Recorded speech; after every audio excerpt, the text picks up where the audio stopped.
Začiatok 80. rokov 20. storočia bol pre americkú ekonomiku relatívne komplikovaný, keď trpela vysokými cenami ropy v dôsledku iránskeho ropného embarga a s tým súvisiacou vysokou infláciou.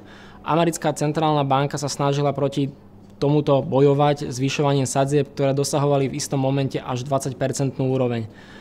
Toto bolo príliš veľa na americkú ekonomiku, ktorá sa tým pádom ponorila do recesie, dokonca dvojitej medzi rokmi 1980 a 1982. Negatívne sa to podpísalo aj narast akciových trhov, ktoré medzi novembrom 1980 a letom 1982 klesli o takmer 30%. Napokon však centrálna banka vyhrala boj nad infláciou a podarilo sa jej ju skrotiť.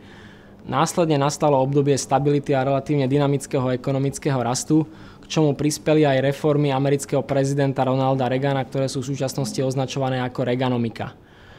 Na akciových trhoch tým pádom nastal sekulárny býčí trh, ktorý trval až do začiatku nového milénia, kdesi do marca 2000, keď praskla internetová bublina.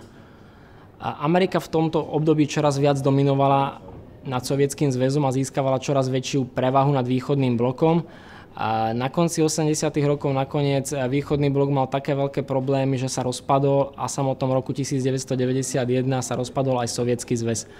A za dekádu Dow Jones rástol vyše 200% a napriek krátkemu poklesu na jeseň 1987 či rôznym lokálnym vojenským konfliktom, ako bolo napríklad invázia Sovietskeho zväzu v Afganistane alebo boj o Falklandy medzi Argentínou a Veľkou Britániou.